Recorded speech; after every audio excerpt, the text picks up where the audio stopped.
ಅಧಿಕಾರಿಗಳಿಗೆ ಕಲಬುರಗಿ ಜಿಲ್ಲಾ ಉಸ್ತುವಾರಿ ಸಚಿವ ಪ್ರಿಯಾಂಕ್ ಖರ್ಗೆ ಸೂಚಿಸಿದರು. ಅಸ್ಸಾಂನ ಮೊರಿಗಾಂವ್ ಜಿಲ್ಲೆಯಲ್ಲಿ ಇಂದು ಬೆಳಗ್ಗೆ ಭೂಕಂಪ ಸಂಭವಿಸಿದ್ದು ರೆಕ್ಟರ್ ಮಾಪಕದಲ್ಲಿ 5 ತೀವ್ರತೆ ದಾಖಲಾಗಿದೆ.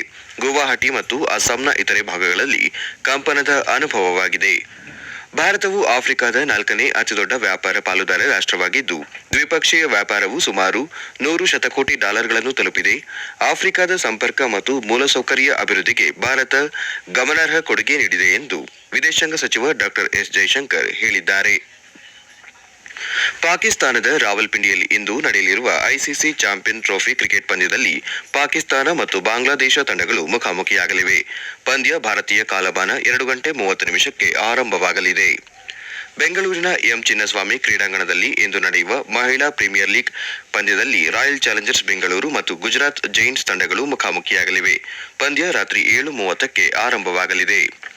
ಮಲೀಂ ನಗರದಲ್ಲಿ ನಡೆಯುತ್ತಿರುವ ಜರ್ಮನ್ ಓಪನ್ 300 ಬ್ಯಾಡ್ಮಿಂಟನ್ ಪಂದ್ಯಾವಳಿಯಲ್ಲಿ ಪ್ರಿಯಾಂಶು ರಾಜಾವತ್, ಕಿರಣ್ ಜಾರ್ಜ್, ರಚಿತಾ ರಾಮರಾಜ್ ಮತ್ತು ಉನ್ನತಿ ಹೂಡಾ 2ನೇ ಸುತ್ತಿಗೆ ಮುನ್ನಡೆ ಸಾಧಿಸಿದ್ದಾರೆ.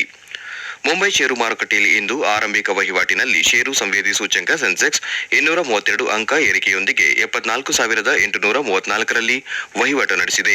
ಅಂತೆಯೇ ನಿಫ್ಟಿ ಕೂಡ 66 ಅಂಕ ಏರಿಕೆಯ ನಂತರ 22,613ರಲ್ಲಿ ವಹಿವಾಟು ನಡೆಸಿತ್ತು. ಇಂದು ಶುಭ ಗುರುವಾರ ಸ್ನೇಹಿತರೆ. ಇಂದು ಹುಟ್ಟುಹಬ್ಬವನ್ನು ಆಚರಿಸಿಕೊಳ್ಳುತ್ತಿರುವ ಎಲ್ಲ ನಮ್ಮ ಕನ್ನಡದ ಕಣ್ಮಣಿಗಳಿಗೆ ಹುಟ್ಟುಹಬ್ಬದ ಶುಭಾಶಯಗಳು ಸ್ನೇಹಿತರೆ. ಶುಭ ಗುರುವಾರ. ವಂದನೆಗಳು.